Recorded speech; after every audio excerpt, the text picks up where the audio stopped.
चित्ते मीची जाहले, मियाची प्राणे धाले, जीवी मरो विसरले, बोधाची या भुली. प्रस्तुत प्राप्त समयी आजच्या या प्रवचन रूपी सेवेकरिता घेतलेली ओवी ज्ञानेश्वरी या ग्रंथातील अध्याय क्रमांक 10 आणि 10व्या अध्यायातील ओवी क्रमांक 119 या ओवीमध्ये मार्गदर्शन करत असताना माऊली आपल्याला म्हणतात, चित्ते मीची जाहले, मियाची प्राणे धाले, जीवी मरो विसरले, बोधाची या भुली. भगवंत म्हणतात, ज्याचं चित्त माझ्याकडे एकरूप झालं, माझ्याशी एकरूप झालं, माझ्या चरणाशी लीन झालं, अर्थात जो देवाच्या नामस्मरणामध्ये नामचिंतनामध्ये रममाण झाला, त्याला जन्म मरणाचा विसर पडतो, भुली पडते. बरं का? जन्म मरणाची भुली पडावी असं जर वाटत असेल, भुली म्हणजे काय, जी भीती आपल्या अंतःकरणामध्ये आहे, ती भीती नष्ट व्हावी असं जर वाटत असेल, जन्म मरणाची भीती तुमच्या आमच्या अंतःकरणातून नष्ट व्हावी असं जर वाटत असेल, तर त्यासाठी आम्ही अखंड भगवंताचं नामचिंतन केलं पाहिजे, अखंड भगवंताचं नामस्मरण केलं पाहिजे. ओवीवर अर्थपूजा बांधण्याआधीच्या निमित्ताने या ठिकाणी आपण ही प्रवचन सेवा आयोजित केलेली आहे. या अनखर गावातील हे ठाकरे परिवार आणि या ठाकरे परिवाराचे पिताश्री कैलासवासी लक्ष्मण रघुनाथ ठाकरे बाबांना 23 फेब्रुवारी 2025 रोजी देवाज्ञा झाली. त्यांचं अल्पशा आजाराने निधन झालं आणि त्यांच्या उत्तर कार्यांच्या निमित्ताने या ठिकाणी आपण ही प्रवचन सेवा आयोजित केलेली आहे. हे ठाकरे परिवार म्हटल्यानंतर लक्ष्मण दादा हे तिघे जण भाऊ, सुखदेव दादा असतील, चिंतामण दादा असतील, त्याचप्रमाणे या दादांची 4 मुलं, मिलिंद दादा, निलेश दादा, मायाताई आणि ममताताई, आणि बाबांची धर्मपत्नी मंजूबाई आई, आणि संपूर्ण हा ठाकरे परिवार, चुलत भाऊ आहेत, पुतणे आहेत. बरं का? हा संपूर्ण ठाकरे परिवार आणि आप्तेष्ट मित्र परिवार, बाबांनी अतिशय चांगल्या प्रकारे काम केलं, कार्य केलं, अतिशय चांगल्या प्रकारे वागले, जगले, मुलांचं संगोपन केलं, मुलांना सांभाळलं, त्यांच्यावर चांगल्या प्रकारे संस्कार केले आणि आपल्या जीवनाचा मार्गक्रमण करत असताना वयाच्या साधारणतः 65व्या वर्षी त्यांनी तुमचा आमचा निरोप घेतला. बोलता चालता मृत्यू आला त्यांना. अगदी घरामध्ये हसत खेळत असताना, राहत असताना, आपल्या पत्नी बरोबर काही संसारिक गप्पा असतील, काही नियोजन असेल आपल्या आयुष्याचं, आपल्या मुलाबालांना मार्गदर्शन असेल, अशा प्रकारे कार्य करता करता दादांना बोलता चालता मृत्यू आला. अर्थात हृदयाच्या तीव्र झटक्याने त्यांचा मृत्यू झाला. तुम्हा आम्हाला ते सोडून गेले. मृत्यू तर प्रत्येकाला आहे, फरक फक्त एवढाच आहे, काहींना त्याची आठवण आहे, काहींना आठवण राहत नाही. बरं का? ज्यांना मृत्यूची आठवण आहे ते सरळ मार्गाने चालतात आणि ज्याला आठवण नाही ते वेड्या वाकड्या मार्गाने चालतात. ज्याला स्मरण आहे मी एक दिवस जाणार आहे, त्याचं आचरण, त्याचं वागणं, त्याचं जगणं बघा. बरं का? आणि जसं काय अमरपट्टाच घेऊन आलाय की काय, बरं का, अशा माणसाच्या जगणं वागणं बघा कसं असतंय ते. आणि म्हणून मग नेमकं होतंय काय माहितीये का, आम्हाला आमच्या जगण्याचा मार्ग न कळाल्यामुळे, आमचं आयुष्य आम्ही कशा प्रकारे जगावं, कशा प्रकारे वागावं हे न कळाल्यामुळे नेमकं काय होतंय, मृत्यूला आम्ही घाबरतो. बरं का माऊली, मृत्यूला घाबरतो आम्ही. मृत्यूला कोण घाबरतोय माहितीये का? ज्याची तयारी नाही तो. बरं का, ज्याची तयारी नाही तो मृत्यूला घाबरतो. ज्याची लाईट आकड्यावर आहे ना, त्याला गावात कोणीही आलं तरी वायरमॅनच दिसतात, कोणीही येऊ द्या काय. पण ज्याची लाईट मीटरवर आहे ना, त्याला वायरमॅन नाही लाईनमॅन आला तरी काही टेन्शन नसतं. त्याला येऊ द्या, येतील चहा घेऊन जातील. काय माऊली, जो तिकीट काढून ट्रेन मध्ये चढलेला आहे ना, तो बिंदास्त चढतो, जाऊन कुठेतरी जागा असली बिंदास्त बसतोय काय झोपतोय. त्याला काय गरज आहे कोणी आलं तरी. तिकीट आहे माझ्याकडे, आलं तर दाखवेन. बरं का. पण जो विदाऊट आहे, ज्याने तिकीट काढलेलं नाही, त्याला शेर्टिंग केलेला कोणीही चढला तरी टिशीत दिसतो. जोपर्यंत तो बसत नाही, बरं का, जोपर्यंत तो बसत नाही तोपर्यंत याच्या मनामध्ये नुसती धाकधूक असते, आहे की ना. एकदा तो बसून स्थिर झाला की मग बोलतो नाही आपल्यासारखाच प्रवासी आहे तो.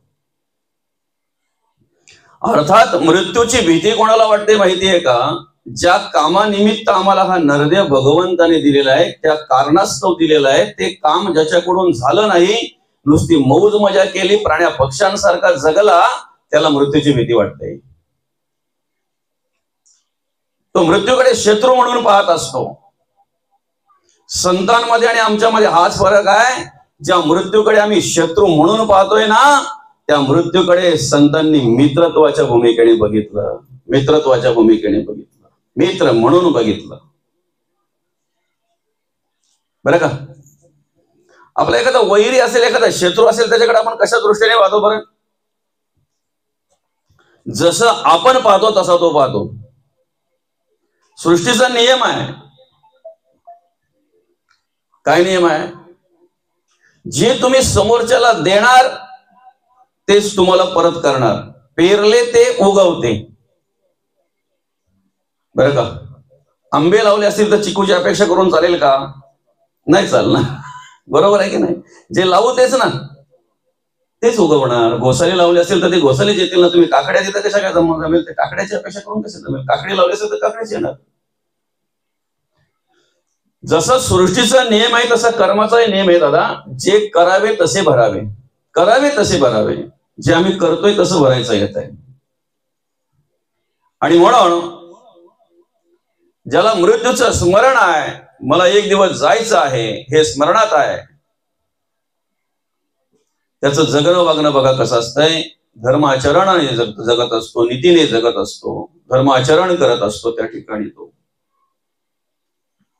आणि ज्याला मृत्यूचं विस्मरण झालंय, आलाय, भगवंताने आयुष्य दिलंय, जगायचं तसं जगतोय, एक दिवस आला की निघून जातोय. सांगा ना, प्राण्या पक्ष्यांमध्ये आणि यांच्यामध्ये फरक काय आहे? प्राणी पक्षी तेच काम करतात ना, आलेले आहेत, आयुष्य भगवंताने दिलेलं आहे, जगायचं, एक दिवस आला की निघून जायचं.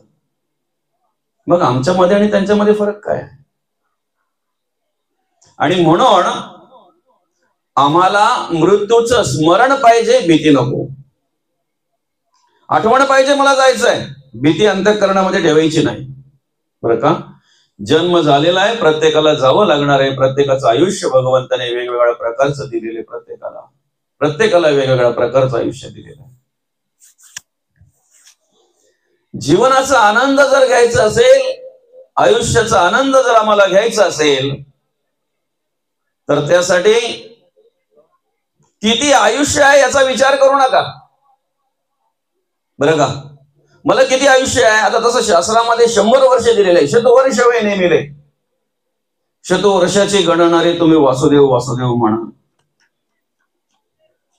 मिळतंय का तेवढं? 100 वर्ष मिळतंय?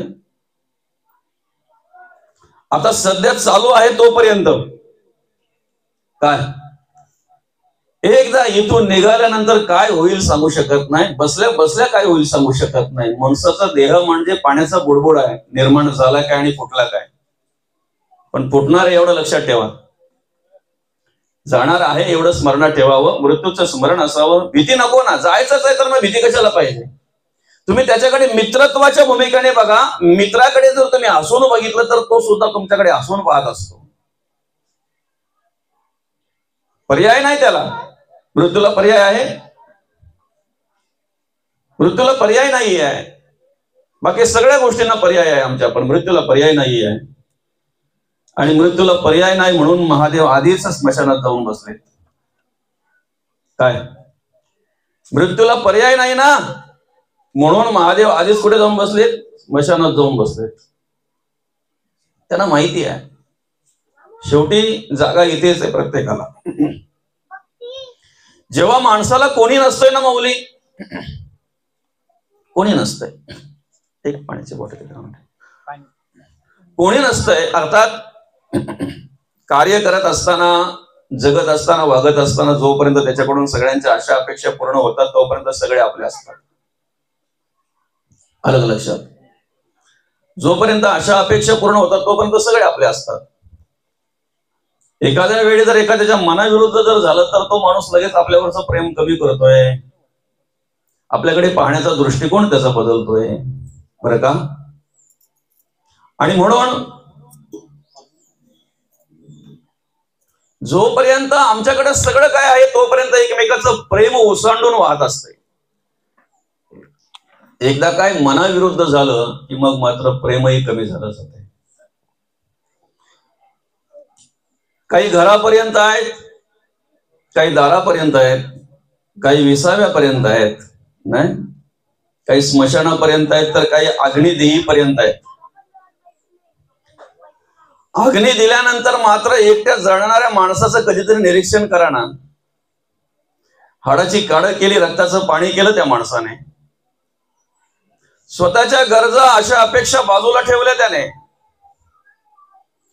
आयुष्य जगलं फक्त मुलाबाळांसाठी, आपल्या घरासाठी, आपल्या संसारासाठी. निरीक्षण करा, मौज मजा बाजूला ठेवल्या, कधी हौस मौज केली नाही त्या माणसाने. ज्यांच्यासाठी हाडाची काढ केली, रक्ताचं पाणी केलं, सर्वस्वाचा त्याग केला, अनेक धके चपेटे सोसले, अनेक प्रसंगांना सामोरे गेला, अनेक संकटांना तोंड दिलं, अनेक प्रकारचं दुःख सहन केलं, आज त्यांनीच अग्नी दिल्यानंतर पाठ फिरवलेली आहे. पण घाबरू नका ना, अशा टायमाला सुद्धा तुम्ही एकटे नाही आहेत, जगी जास्त कोणी नाही, त्याच देव आहे. आणि म्हणून महादेव त्या ठिकाणी आपल्याला सांभाळत असतात. महादेव स्मशानभूमीमध्ये आपल्याला सांभाळत असतात.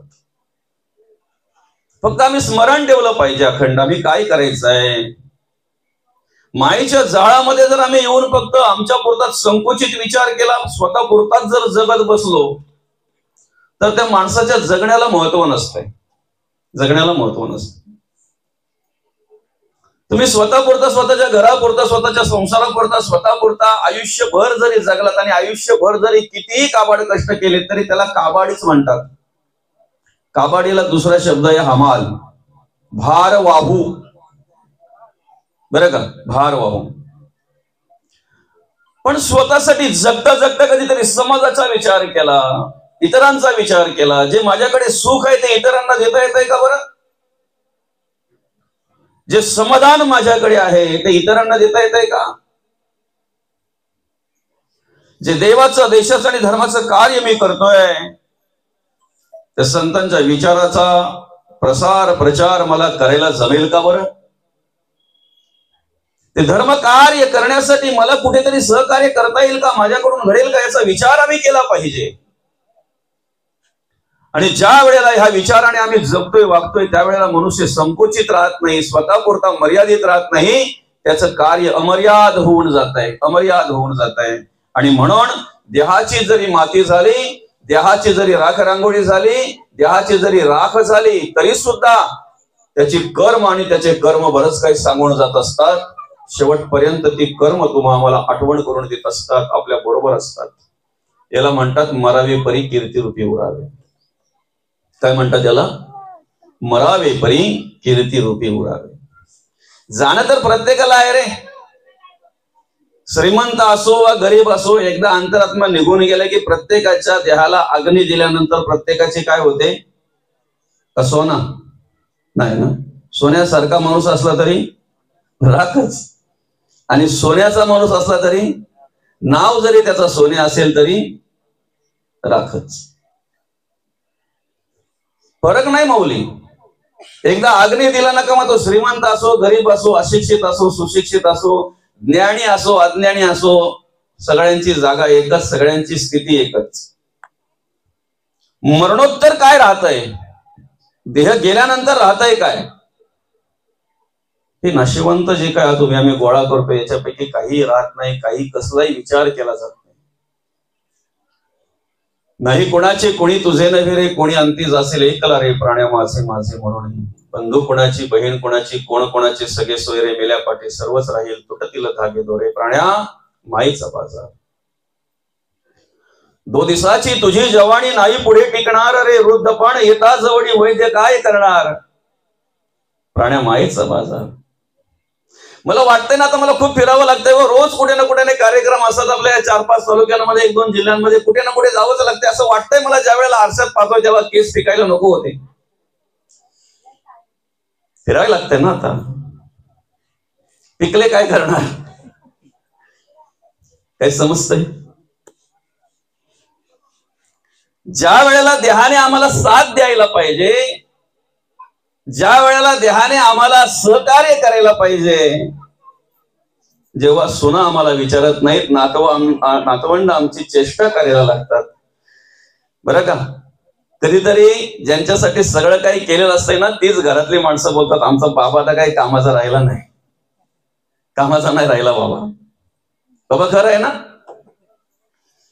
आणि मग त्याचे हातपाय सळसळा कापायला लागतात, चक्कर यायला लागते, बोलताना धाप लागते, चालताना धाप लागते. आता त्याला शरीराची गरज आहे ना, शरीराच्या साथीची गरज आहे का नाही त्याला आता.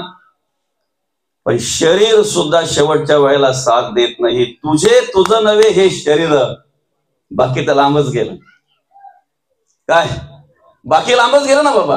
आपलं शरीर सुद्धा आपलं नाही. आणि जर असेल तर एखाद्या आजीला वाटतंय शेजारी आले, सुनेजवळ बसले, काहीतरी त्यांचं चाललंय, ऐकायला यावं असं वाटतंय, पण तिला ऐकायला येत नाही. त्या वेळेला माझ्या सुनेला काही सांगते की काय, ती माझ्याबद्दल काही चाललंय की काय, त्यांचं आजीला ऐकावं असं वाटतंय हो, पण कान काम करत नाही, कानपूर लाईन डिम झालेली असते त्या वेळेला. बरं का, शरीर जर आमचं असून सुद्धा आम्हाला जर साथ देत नाही तर आमचा आहे हा आमचा भ्रम आहे. ज्याने दिलंय त्याला परत करायचंय, जसं दिलंय तसं परत करायचंय. अलग लक्षात. जिंदगी एक किराए का घर है, एक ना एक दिन बदलना पड़ेगा, मौत जब तुमको आवाज देगी घर से बाहर निकलना पड़ेगा. सांझ के बाद होगा सवेरा, देखना है अगर दिन सुनेरा, पाँव फूलों पे रखने से पहले तुमको कांटों से चलना पड़ेगा. जिंदगी एक किराए का घर है, एक ना एक दिन बदलना पड़ेगा. फरक एवढाच आहे, रूम सोडणाऱ्याला अग्रीमेंटवर तारीख माहिती असते, ह्या वेळेला मला रूम सोडायची आहे, ती तारीख आम्हाला माहिती नाहीये. आम्हाला ही रूम कधी सोडायची आहे का कोणाला माहिती. जन्मतारीख प्रत्येकाला माहिती आहे, मृत्यूची तारीख माझ्या सकट तुमच्या सकट कोणालाही माहिती नाही. पण जाणं 100% सत्य आहे, एक ना एक दिवस आम्हाला या जगाचा निरोप घ्यावाच लागणार आहे, घ्यावाच लागणार आहे. घाबरायचं का मग. एक ना एक दिवस जर जगाचा निरोप घ्यावाचा लागणार आहे तर मग ते निरोप घेण्यासाठी घाबरायचं काय, निरोप घेण्यासाठी आमची तयारी पाहिजे. काय एखाद्या बाईला ज्या वेळेला तिचा पती माहेरी सोडायला जातो, सोमवारी सोडतो तो, बरं का, आणि सोडताना काय बोलतो माहितीये का, ठीक आहे 2-4 दिवस राहा, तुला शुक्रवारी घ्यायला येतो. बरं का, आता सोमवारी त्या ठिकाणी त्या बाईला सोडल्यानंतर तिला बरीच कामं असतात. माऊली माहेरी गेल्यानंतर सगळ्यात मोठं काम म्हणजे झोप. एवढ्या दिवसाची झोप मला पुरी करायची आहे. काय त्याच्यानंतर काही पापड करायचे असतील, मिरगुंडी करायची असेल, काही मसाला करायचा असेल, अजून काय काय काय काय करायचं असेल, ऑर्डर देणं काम करते फक्त बस, आईला भाऊजा यांना जे काय असेल ते. पण सोमवारी तिला सोडल्यापासून तिच्या तोंडामध्ये फक्त एकच शब्द असतो, मला शुक्रवारी घ्यायला येणार आहेत. गावात आत्या असेल, मावशी असेल, तिच्याकडे जरी बसायला गेलं ना, कोणी विचारो वा न विचारो, पण तिच्या मनात तिथे गेल्यानंतर पहिला मला शुक्रवारी घ्यायला, तुला कोणी विचारलंय का? पण तिच्या आठवणीत आहे, सोमवारी सोडून गेलेत, मला शुक्रवारी घ्यायला येणार आहेत. 4-5 दिवस आधी तिला माहिती असून सुद्धा जर मोबाईल तिकडे विसरत असेल तर सांगा काय तयारी करतोय आम्ही? काय समजतंय का? हरकत नाही, असू दे असू दे. समजतंय ना तुम्हाला? बोलतो ते समजतंय ना? असू बरोबर लागले. अर्थात 4-5 दिवस आधी माहिती असूनही जर आम्ही काहीतरी वस्तू विसरत असू तर इथे 4 मिनिटं पण आम्हाला आधी माहिती होत नाही, बरं का? पण त्याच्या आधी आमची तयारी पाहिजे. मग ती तयारी जर आम्हाला करायची असेल तर आम्ही काय केलं पाहिजे? या विश्वाचा निर्माता जो आहे, साले हे शरण कुणाचे, सत्य कोण बोलविते, हरिविण देखवे ऐकवे, एक नारायण तयाचे भजन चुकू नका, माणसाची देव चालवी अहंता मीची एक करता म्हणून. वृक्षाचेही पान हाले त्याची सत्ता, राहिली अहंता मग कोठे. वृक्षाचं पानही ज्याच्या सत्तेने हलतंय. आमचे डोळे आहेत, ज्या डोळ्यातून आम्ही सगळं काही पाहतोय, कान आहेत, कानातून ऐकतोय, तोंडातून बोलतोय, सर्वांगाने आम्ही ज्याच्या सत्तेने कार्य करतोय, त्या देवाचं स्मरण करणं आमचं कर्तव्य आहे. त्या देवाचं स्मरण करणं आमचं कर्तव्य. बाजारामध्ये गेल्यानंतर जर एखाद्या मुलाला काहीतरी असं दिसलं आणि तो जर त्या आईकडे मागायला लागला, बरं का, पण ते त्याला घेऊन द्यायचं नाहीये, मग लगेचच आई त्याचं मन दुसरीकडे कन्वर्ट करते, परावर्तित करते. लगेचच आई त्याला दुसरं काहीतरी दाखवते, हे बाळा ते नको, हे बघ किती मस्त आहे, हे तुला हवं होतं ना. त्याला नको असेल तरी परत परत परत परत त्याला सांगून पहिली वस्तू कसा विसरेल यासाठी प्रयत्न करते. काय एखाद्या महिलेच्या डोक्यामध्ये जर एखादं भूत शिरलं ना, बरं का, बऱ्याच प्रकारची भूतं असतात. असं म्हणतात हत्तीकडे भरपूर बळ आहे, खूप ताकद आहे हत्तीला. समोरून जर किती मोठा हिंस्र प्राणी आला तरी त्याला उचलून आपटायचं सामर्थ्य हत्तीमध्ये आहे. पण एक मुंगी जर हत्तीच्या कानात गेली ना तर मरणदायी यातना होतात, मरणदायी यातना. तसं एखाद्या महिलेच्या कानातून जर संशयरूपी मुंगी जर गेली तर तिला सुद्धा मरणदायी यातना होतात. खरं आहे की खोटं आहे? बरोबर आहे ना? आणि मग तिचं मन परावर्तित करण्यासाठी, तिच्या मनाची समजूत काढण्यासाठी, तिच्या मनातून जे भूत आहे ते भूत काढण्यासाठी, संशयरूपी भूत काढण्यासाठी तिला काहीतरी एक वेगळ्या प्रकारचं विचारांचं हॅमरिंग केलं जाते तिच्या मनावर. परत परत तिला सांगितलं जातंय जेणेकरून तिचं मन परावर्तित झालं पाहिजे. जे तिच्या मनात बसलंय ना ते गेलं पाहिजे आणि तिच्या मनाला दुसरी गोडी लागली पाहिजे कसली, त्यासाठी प्रयत्न केले जातात. इथे आम्ही आमच्या जीवनाचा मार्गक्रमण करत असताना विचार केला पाहिजे आमच्या मनाला काय आवडतंय, आमच्या मनाला काय आवडतंय. बरं ऐका, एखाद्या वेळी जर संध्याकाळच्या वेळेला आमच्या हातात रिमोट आला, सिरियल पाहायला जर आम्ही सुरुवात केली, मालिका पाहायला जर सुरुवात केली तर 4-4, 5-5 मालिका बसल्या जागेवर आम्ही पाहतोय. खरं आहे की खोटं आहे? बसल्या जागेवर आम्ही 4-4, 5-5 मालिका पाहतोय. खरं आहे का? एखादा चित्रपट जर आमच्या आवडीचा लागला तर 2-2.5 तास आम्ही असे घालवतोय, कळतही नाही का आम्हाला काय आवडतंय आम्हाला. एखादी शेजारी जर आमच्या घरी आली, आमच्या सुनेविषयी जर काहीतरी सांगायला लागली, बोलायला लागली, खरं तर ऐकून आहे म्हणतात, पण तिला मी चहा घेतल्याशिवाय पाठवत नाही. वेळ आलीच तर जेवायलाही देतोय टाइम झाला तर, का तर ते चांगला मटेरियल घेऊन आले ना आम्हाला. आमच्या मनाची आवड काय आहे? एखाद्या सुनेला जर सासूविषयी काहीतरी सांगत असेल शेजारी तर तिला खूप आग्रह करते ती, बसा, लय जीव तुमचा माझ्यावर. हो मग आणि मग ते ऐकता ऐकता एवढी रममाण होते की कशी वेळ निघून जाते पत्ता लागत नाही. आमच्या मनाला कसली आवड आहे, काय आवडते आमच्या मनाला. मनोरंजन जिथे असेल तिथे मन आमचं रममाण होऊन जाते. देहभान विसरतोय आम्ही. किती वेळ झाला याच्याकडेही लक्ष नसते आमचं. देहभान विसरून जातोय आम्ही. ज्या ठिकाणी मनोरंजन असेल त्या ठिकाणी आमच्या मनाची आवड निर्माण होईल ना, असं काही मनाला मिळालं की आम्ही सगळं विसरून जातोय. सगळं विसरून जातोय. संसारामध्ये मन आमचं किती रमतंय बरं, किती रमतंय. प्रत्येक गोष्टीला मर्यादा आहे. आम्ही संसार किती वर्ष करावा, किती वर्ष करावा संसार आम्ही. काहीतरी मर्यादा असेल ना. कानाचा फक्त एक केस पिकलेला बघितला दशरथ राजाने, दुसऱ्याच दिवशी ठरवलं, त्याच दिवशी दुसऱ्या दिवशी श्रीराम प्रभूंचा राज्याभिषेक करायचा. थांबलं पाहिजे, कुठेतरी थांबता आलं पाहिजे. 80-85 वर्षाची आजी अजून जर तिला टोपली सोपा झाडू अंगणा जर सुटत नसेल, हॉट मध्ये पडलेल्या एखाद्या आजोबाला विचारा झाला का संसार पुरा बाबा?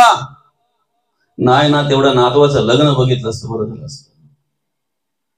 ज्यांनी नातवंडांची लग्न बघितलं ते काय बोलतात माहितीये का, जरा पतवंडांना खेळवले असते ना बरं झालं असतं. संसार कितीही केला नेटका तरी तो पांढरा फिका होत जातो. त्याला रंग कधीही चढत नाही, कधीही चढत नाही. आमचं मन कुठे रममाण झालेले. आमच्या मनाला काय आवडतंय.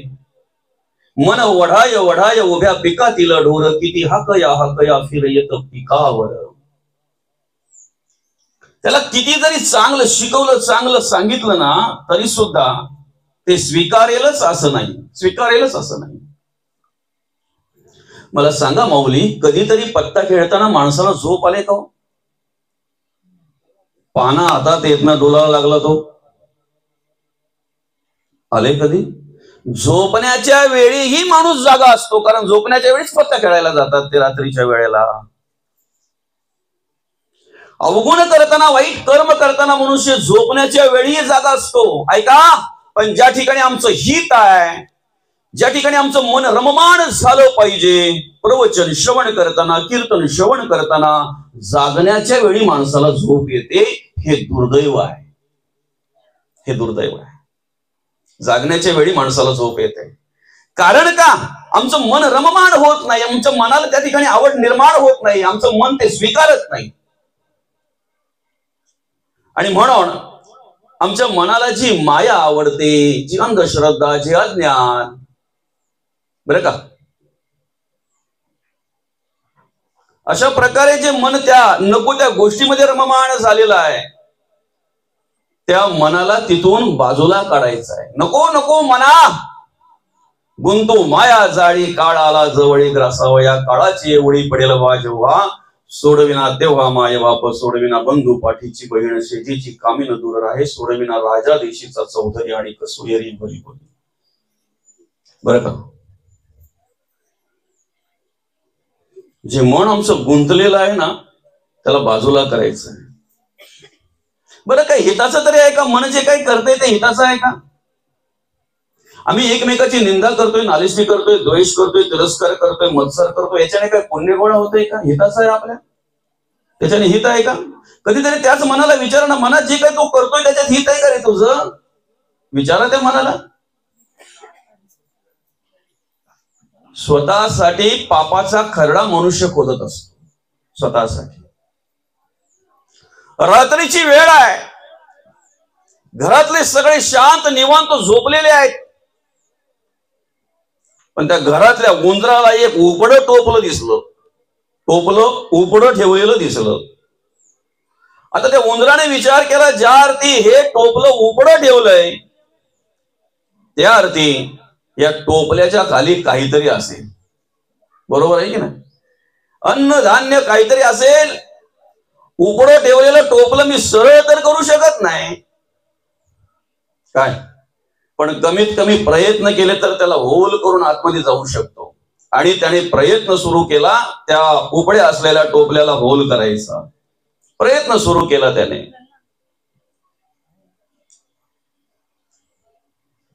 पुढे सरा, इकडे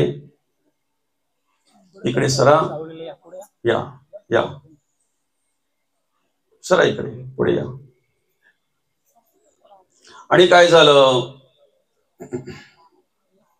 सुरुवात केली त्याने, प्रयत्न करतोय तो काय करतोय, त्या टोपल्याला होल पाडण्याचा प्रयत्न करतोय. बराच वेळ झाला, अर्धा तास, 1 तास, 1.5 तास, 2 तास. आता त्याच्या दातांना त्रास व्हायला लागला, हिरड्यांच्यातून रक्त यायला लागलं. ऐकताय का? हिरड्यांच्यातून रक्त यायला लागलं. त्याच्या हिरड्यांच्यातून रक्त येता येता येता येता अशी परिस्थिती निर्माण झाली की त्याच्या मनामध्ये असा विचार आला की आता काय करावं, हिरड्यांच्यातून रक्त यायला लागले, दातांना त्रास व्हायला लागला. पण तेवढ्यात त्याच्या मनामध्ये एक विचार आला. तुम्ही म्हणाल उंदराला मन असतो का? गोष्टीतल्या उंदराला काही पण असतंय, काही पण असतंय गोष्टीतल्या उंदराला. त्याच्या मनामध्ये एक विचार आला, एवढं तर कुडतलल्या, तर थोडस राहिलंय, तेवढी जर मेहनत घेतली तर ह्या टोपल्यामध्ये जे काय असेल ते आपलंच. आणि काही प्रयत्न करून पहाटेच्या वेळी त्या टोपल्याला होल पाडला त्याने. आणि होल पाडल्यानंतर अवस्था अशी झाली की त्याच होलातून त्या टोपल्याच्या आतमध्ये कोंडवून ठेवलेला साप बाहेर आला. आणि साप बाहेर आल्याबरोबर त्या सापाने काय केलं, रात्रभर मेहनत केलेल्या त्या उंदराला गिळंकृत केलं, खाऊन टाकलं. मला सांगा, आयुष्यभर त्याने मेहनत घेतली, आयुष्यभर त्याने काबाड कष्ट केले, पण शेवटी त्याला कोणी खाल्लं? काळ आला जवळी. उंदरासाठी साप कोण आहे? काळ आहे. ज्याने तिकीट काढल्याने त्याच्यासाठी टीसी कोण आहे? ज्याची लाईट आकड्यावर आहे त्याच्यासाठी वायरमॅन कोण आहे? काय? तसं वाईट कर्म जिथे जिथे आहेत, वाईट कार्य जिथे जिथे आहे, जिथे जिथे वाईट विचार आहेत, तिथे तिथे आपण विचार केला पाहिजे की शेवटी काळ आला जवळ ग्रासावया. मग आम्ही काय करतोय, आमच्या आयुष्यभर जे काही प्रयत्न करतोय ना, त्याच्याने हित आहे की अनहित आहे? अधर्माने वागतोय, अनितीने वागतोय, परद्रव्य हरण करतोय, दुसऱ्याच्या धनीवर आम्ही डोळा ठेवतोय, बरं का? पापच आहे ना हे. आणि पापच जर तुम्ही आयुष्यभर गोळा करत असाल, देव सुद्धा तुम्हाला सोडवू शकत नाही. समजतंय ना? ज्या देवाला तुम्ही अगरबत्ती लावताय ना, दिवा लावताय ना, तो देवही तुम्हाला सोडू शकत नाही. कारण देवालाही ते चुकलं नाही. देवाला काय, देवांच्या राजाला चुकलं नाही. ऐकताय ना? देवांच्या राजाला सुद्धा चुकलं नाही. देवांचा राजा इंद्र, त्याला सुद्धा भोग पडली. आपण कोण आहे? आणि म्हणून मग आम्हाला काय करायचंय माहितीये का? जे मन आमचं गुंतलेलं आहे मायेमध्ये, अंधश्रद्धेमध्ये, अज्ञानामध्ये, त्या मायेपासून जर सोडवायचं आहे, ते अज्ञानापासून जर सोडवायचं आहे, त्या अंधश्रद्धेपासून जर सोडवायचं आहे, तर त्याला काहीतरी काम लावून दिलं पाहिजे ना, परिवर्तन केलं पाहिजे ना. एखाद्या मुलाला ज्याप्रमाणे एखादी वस्तू दिसल्यानंतर तो वस्तू ती मागतोय, एखादं खेळणं दिसल्यानंतर ते खेळणं आईकडे मागतोय, ते खेळणं मागू नये म्हणून ते त्याचं लक्ष परावर्तित करण्यासाठी आई त्याला दुसरं काहीतरी दाखवते. तसं आमच्या मनाकडे असलेले विचार, आमच्या मनाला असलेली आवड, जर ते विचार परावर्तित करायची आहे, ती आवड जर बदलायची आहे, तर मग काय करावं? त्याची ओळख ह्या प्रस्तुत ओवीतून माऊली आम्हाला करून देतात. काय म्हणतात माऊली? चित्त मीची झाले. ज्याचं चित्त मीची, मी म्हणजे तिथे आपला मी नाहीये, त्याचा मी आहे. समजतंय ना? ब्रह्मतत्व, महद्भूत महत्त्व, देव, परमेश्वर, भगवंत ज्याला म्हणतोय ते वेगळं नाही. फक्त नाव आपल्याकडची वेगळी आहेत, बरं का? नाव आपल्याकडची वेगळी आहेत. त्याचा एक दृष्टांत मस्त या ज्ञानेश्वरी ग्रंथामध्येच माऊलींनी दिलेला आहे. आम्हाला 100 वर्ष आयुष्य दिलेलं आहे, पण त्या 100 वर्षाच्या आयुष्यामध्ये 3 भाग पाडलेले आहेत: लहानपण, तरुणपण आणि म्हातारपण. ऐकताय ना? अवस्था बदलली म्हणजे देह बदलत नाही. काय, लहानाचा मोठा झाला, लहानाचा तरुण झाला, देह तोच आहे, फक्त अवस्था बदलली, देह बदलत नाही. म्हणून तर बोलतात ना, लहानपणी बघितलं होता, 20 वर्षानंतर बघते, तू तोच ना, 20 वर्षानंतर पाहतोय मी तुला, तो तोच ना. 20 वर्षापूर्वी लहान असताना जेव्हा बघितला, आज तरुणपणी बघितलेला आहे, बरोबर ओळखलं, देह बदललेला नाही, अवस्था बदलली. तरुणाची वृद्धावस्था प्राप्त झाली तरी आम्ही ओळखतोय, सुरकुत्या पडल्या तरी, बाबा तुम्ही तेच ना, हो बाबा दादा मी तोच. अवस्था बदलली, देह बदललेला नाही, देह तोच आहे. तसा देव कधीही बदलत नाही. देव बदलतो आमच्या दृष्टीचा भ्रम आहे, बरं का. गीतेमध्ये भगवान सांगतात, अरे अर्जुना, जेव्हा जेव्हा धर्मावर ग्लानी येते, दुष्ट माजले जातात, दुष्ट प्रवृत्ती माजली जाते, जेव्हा जेव्हा अधर्म माजला जातो, भक्तावर संकट येतात, त्या त्या वेळेला मला अनेक वेळा या ठिकाणी कार्य करण्यासाठी यावं लागलेलं आहे. कोण म्हणतात? भगवंत स्वतः म्हणतात, अनेक वेळा यावं लागलेलं आहे. यदा यदा हि धर्मस्य ग्लानिर्भवति भारत अभ्युत्थान धर्मस्य तदात्मनां सृजाम्यहं परित्राणाय साधूनां विनाशाय च दुष्कृता धर्म संस्थापनार्थाय संभवामि युगे युगे. प्रत्येक वेळेला मला यावं लागलेलं आहे, आणि जेव्हा जेव्हा मी येतोय ना, तेव्हा तेव्हा तुला घेऊन येतोय दादा. फक्त आत्मज्ञानाने मला कळते, तुला कळवून द्यावं लागतंय. भगवंत म्हणतात अर्जुनाला, ज्ञान कर्म संन्यास योग सांगताना भगवंत म्हणतात, हे अर्जुना पार्था, हा योग मी सहसा कोणाला सांगत नाही. पूर्वी सूर्याला सांगितलेला, सूर्याने मनुला सांगितलेला, म्हणून इक्षुकाला सांगितलेला, म्हणून इक्षुकाला सांगितलेला, सूर्याने मनुला म्हणून इक्षुकाला सांगितलेले तोच योग अर्थात त्या ठिकाणी सांगत असताना आई वडिलांना सुद्धा सांगितला नाही, अशा पद्धतीने भगवंताने सांगितलेलं आहे. तो योग तू माझा परमसखा भक्त, मित्र, जवळचा भक्त म्हणून मी तुला सांगतोय. आणि मग अर्जुनाकडे शंका आली, काय सूर्य कधीचा? तुमची जन्मतारीख म्हणजे मला माहिती आहे, माझी जन्मतारीख मला माहिती आहे, आपल्या दोघांच्या जन्मतारखा जर मला माहिती आहे, तर सूर्य कधीचा आहे, मनु कधीचा, इक्षुक कधीचा, आपण आताचे. आणि मग ती ओळख करून देण्यासाठी सांगितलेलं आहे. प्रत्येक वेळेला आपल्याला यावं लागलेलं आहे कार्य करण्यासाठी, आणि मग जेव्हा जेव्हा ते कार्य करण्यासाठी मी येत असतो, तेव्हा तेव्हा तुला घेऊन येत असतो. जगद्गुरु तुकोबा त्याची ओळख करून देत असताना म्हणतात, धर्म रक्षावय अवतार घेशी आपुल्या पालिशी भक्तजन अंबऋषीसाठी जन्म सोशियले दुष्ट निंदिलेले किती एक धन्य तुझं कृपा सिंधू म्हणतील आपुला तू बोल साच करी तुका म्हणे तुझं वर्णिती पुराणे होय नारायण दया सिंधू, होय नारायण दया सिंधू. अनेक वेळा त्या भगवंताला यावं लागलेलं, अनेक वेळा तो भगवंत येत असतात, वेगवेगळ्या रूपाने येत असतात. रूप जरी वेगळी असली, अवतार जरी वेगळा असलं, येण्याचा काळवेळ जरी वेगळा असला आणि येण्याचे ठिकाण जरी वेगळं असलं, तरी कार्य मात्र एकच आहे. श्रीराम प्रभू आले धर्माची स्थापना करण्यासाठी, दुष्टांचा नाश करण्यासाठी आणि भक्तांचं रक्षण करण्यासाठी. भगवान श्रीकृष्ण आले धर्माची स्थापना करण्यासाठी, दुष्टांचा नाश करण्यासाठी, भक्ताचं रक्षण करण्यासाठी. अनेक अवतार आहेत, अनंत अवतार घेशी भक्ता कारणी, बरं का.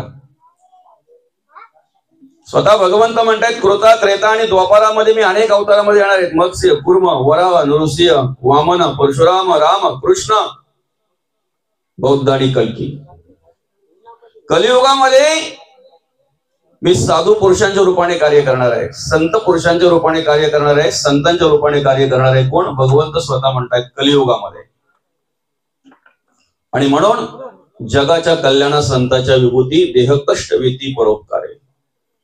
जगाच्या कल्याण संतांच्या विभूती आहेत. जगाचं कल्याण करण्यासाठी संतांचं येणं आहे, कार्य करणं आहे, बरं का.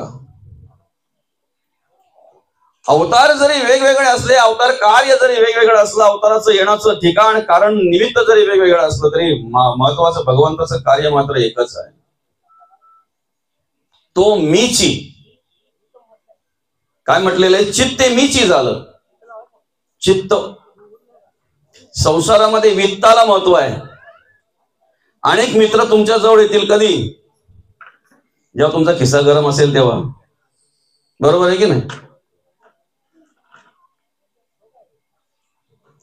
संसारामध्ये, प्रपंचामध्ये वित्ताला महत्व आहे, परमार्थामध्ये वित्ताला नाही चित्ताला महत्व आहे. म्हणून तर माऊली म्हणतात, चित्त नाही नामी तरी ते व्यर्थ. आणि आमच्या चित्तामध्ये काय झालं पाहिजे? चित्ते मीची झाले, वेगळं पण उरलं नाही. देव पहावयासी गेलो, देवची होणी ठेलो. वरच्या अंगाने नाही बरं का, नुसता ड्रेस वेश केला म्हणजे झाला. साधूचा वेश केला म्हणजे माणूस साधू होतो का? साधूचा वेश केल्यानंतर जर मनामध्ये विचारामध्ये परिवर्तन झालं असतं तर रावणाने साधूचा वेश केल्याबरोबर त्याच्या मनामध्ये परिवर्तन व्हायला पाहिजे होतं. झालं नाही. वरून किती जरी आम्ही ड्रेस वेश केले तरी सुद्धा आमच्या विचारामध्ये परिवर्तन होत नाही. म्हणून अंतःकरणापासून तो विचार आम्ही केला पाहिजे. अंतःकरणापासून तो विचार केला पाहिजे. आम्हाला काय करायचं आहे? आम्ही आतून देव झालो पाहिजे. आम्ही अंतःकरणापासून देव झालो पाहिजे. वरून किती जरी आम्ही विचार केला, वरून किती जरी प्रयत्न केले तरी आमच्यामध्ये परिवर्तन होईलच असं नाही. ऐका, या ठिकाणी माणूस म्हणून प्रत्येकाला जन्माला घातलेला आहे भगवंताने. माणसाला जन्माला घालताना काय घातलंय? माणूस, मनुष्य म्हणून, नरदेह म्हणून जन्माला घातलेला आहे. येताना काय दोष असतो का माणसाला? येताना काय 1-2 वर्षापर्यंत नसतं. म्हणून शेजारची काकू पण येते, त्याला उचलून घेते, 2-4 पप्प्या घेते आणि मग त्याच्या आईला बोलते, काकू तुम्ही आवरा सगळं काही, वहिनी तुम्ही आवरा तुमचं घरातलं, तोपर्यंत तुमच्या बाळाला मी खेळवते. घरी घेऊन जाते ती, मस्त काही खेळवते त्याला आराम मध्ये, आणि तिला आवड निर्माण होते ती बाळाची. खरंय की कुठं आहे? तेच काकू 15 वर्षानंतर बोलते, अख्ख्या आलीमध्ये 1 नंबर डांबराट पोरगा असेल ना, मुलगा तोच आहे, काकू तीच आहे. परिवर्तन काय झालं? विचार बदलले, कर्म बदलली, कर्म बदलले. आमचे कर्माचे प्रकार अनेक आहेत माऊली. कर्म करणारी इंद्रिय अनेक आहेत. डोळ्यातून घडतंय वेगळं, कानातून घडतंय वेगळं, तोंडातून घडतंय वेगळं. सर्वांगाने आमच्या प्रत्येक इंद्रियाकडून कर्म घडतात, वेगवेगळ्या प्रकारचे कर्म घडतात. वाचा पाणी पाद शिक्षण गुद, शब्द स्पर्श रूप रस गंध, प्रत्येक कर्म करणारे अनेक आहेत. इंद्रिय तत्व अनेक आहेत. कान नाक त्वचा डोळा जीभ, अनेक कर्म करणारी इंद्रिय आहेत. कर्माचे प्रकार अनेक आहेत. कर्म करून घेणारे अनेक आहेत. एक नाही काही. काम क्रोध लोभ मद मत्सर संशय चिंता असूया यादव्या भावना कल्पना इष्णा वासना आशा ममता तृष्णा किती आहेत? त्याच्या पलीकडे आहेत. वाचल्यावर सांगन, सध्या एवढ्या वाचल्यात. काय?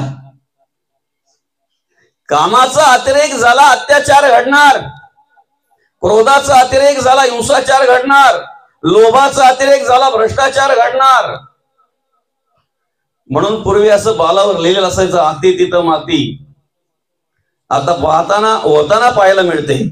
पहिले लिहिलेलं असायचं, आता प्रत्यक्षात पाहायला मिळते, अति तिथे माती. बघा, कर्माचे प्रकार अनेक आहेत. कर्म करणारी इंद्रिय अनेक आहेत. कर्म करून घेणारे अनेक आहेत. पण तुम्ही तुमच्या आयुष्यामध्ये जी कर्म करताय त्याची विभागणी 2 भागामध्ये होते, एक तर पुण्य किंवा पाप.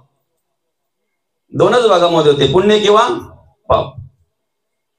आमच्याकडे 3 गुणात्मक कार्य करतोय आम्ही. त्रिगुणात्मक त्रयमूर्ती, त्रिगुणात्मक कार्य करतोय आम्ही. रजोगुण, तमोगुण आणि सत्वगुण. ऐकताय ना? चित्ते मीची झाले.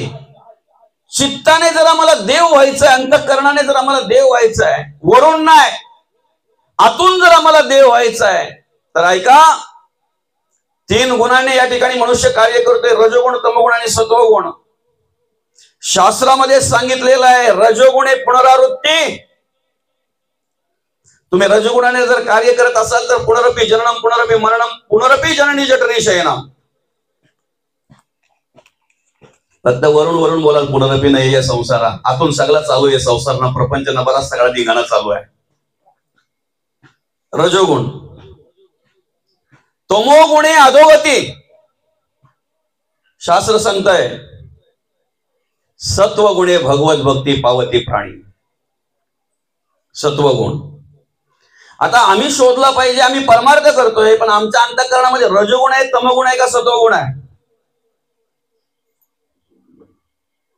रजोगुण फक्त वरून चमकून दिसतो माऊली, परमार्थिक लय परमार्थिक दिसतो, तो चमकून नुसता चमकाचा काम करतो फक्त.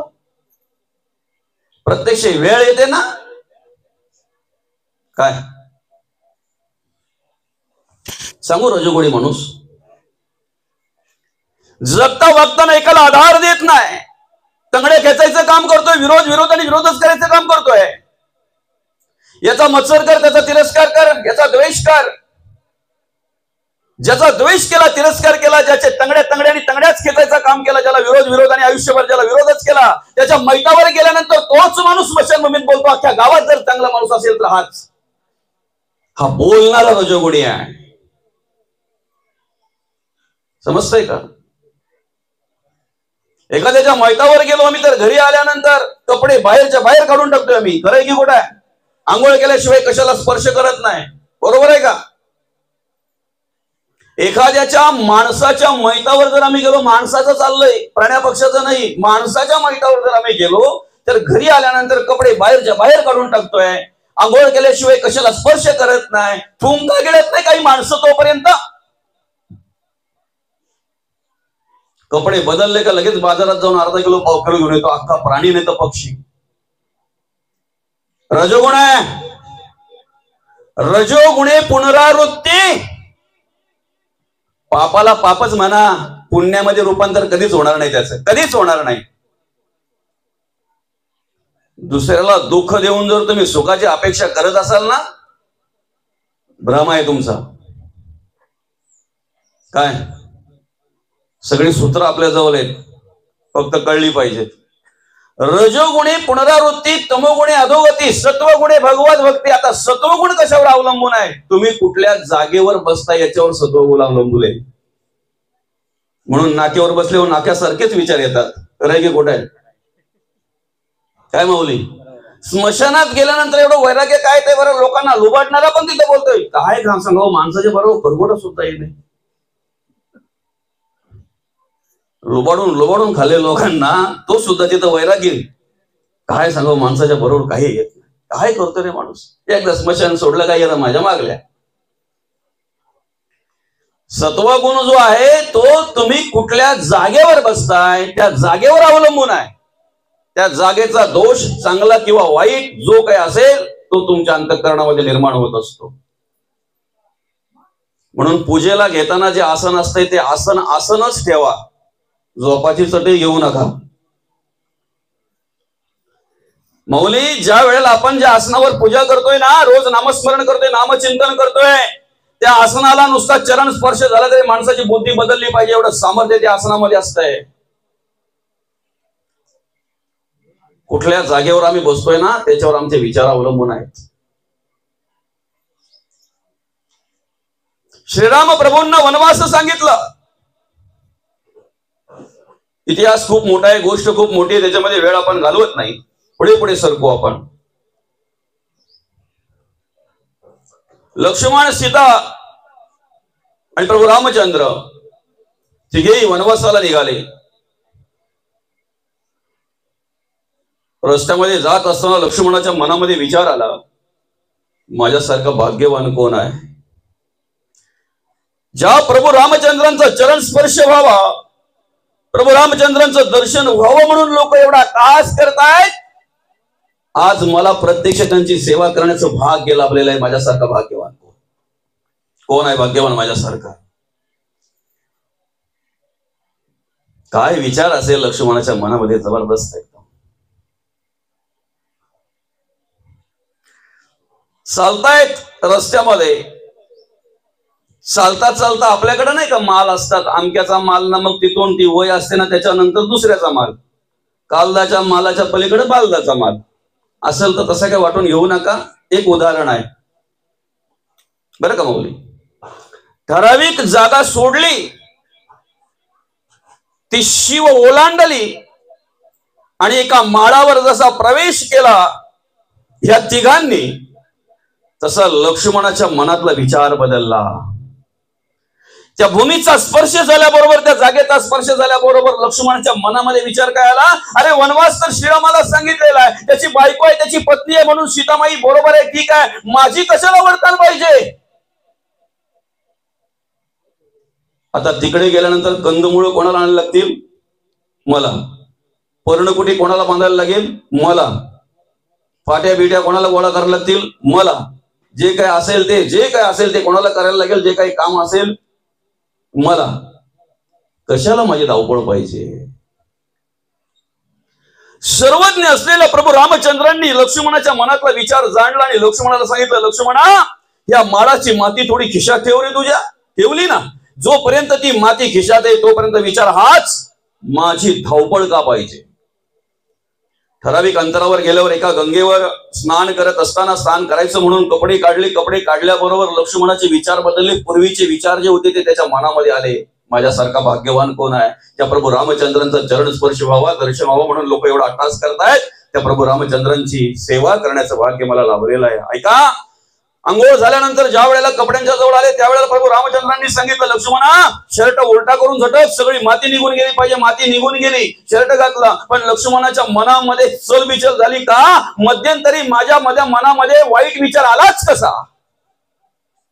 सर्वज्ञ असलेल्या श्रीराम प्रभूंनी जाणलं, ओळखलं. लक्ष्मणाला सांगितलं, लक्ष्मणा, काही घाबरू नको, मनामध्ये काही वेगळ्या प्रकारचा विचार आणू नको दादा.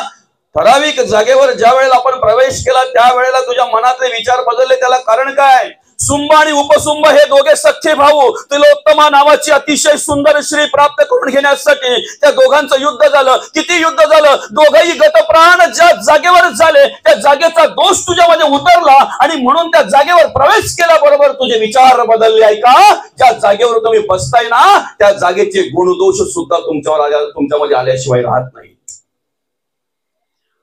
आम्हाला जर सत्वगुण प्राप्त करून घ्यायचंय तर पहिले आम्ही काय केला पाहिजे, जागा बसायची बदलली पाहिजे. अरे एखाद्या व्यसनाधीन झालेल्या माणसाने महाराजाच्या जोडीला बसावं ना,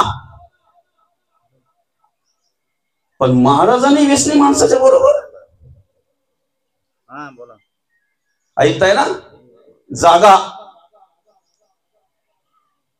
नाक्यावरच्या माणसाने येऊन प्रवचनात बसावं, कीर्तनात बसावं.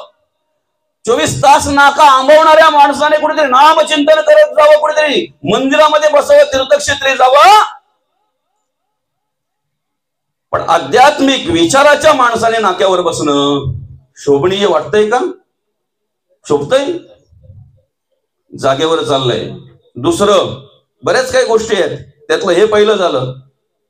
दुसरं, पहिली जागा, तुम्ही कोणाच्या संगतीला बसताय हे महत्वाचं आहे. सत्वगुण ही संगतीवर अवलंबून आहे. संगत, सज्जन को सज्जन मिला हो गया दो दो बात, और गधे को गधा मिला खा गया दो दो लात. देवाला हार गुंपायचा म्हणून प्राजक्ताची फुलं आणली. ती फुलं ज्या दोऱ्यामध्ये गुंपली त्या दोऱ्याला प्राजक्ताच्या फुलांचा सुगंध निर्माण झाला. तुम्ही कोणाच्या जोडीला बसताय त्याच्यावर तुमचे विचार अवलंबून आहेत. दृष्टांत भरपूर आहे त्याच्यासाठी, आपल्याला वेळ कमी आहे. विचार करा, तुम्ही गंजलेल्या लोखंडाच्या जोडीला जर चांगलं लोखंड आणून ठेवलं तर काय होतंय, गंजलेलं चांगलं होतंय का चांगलं गंजतंय, चांगलं गंजतंय. गंजलेल्यामध्ये एवढी पावर आहे का, तुम्ही जर गंजलेल्याच्या जोडीला जर बसाल तर तुम्हाला पण गंजवल्याशिवाय राहणार नाही. काय कधी फसवतील सांगू शकत नाही.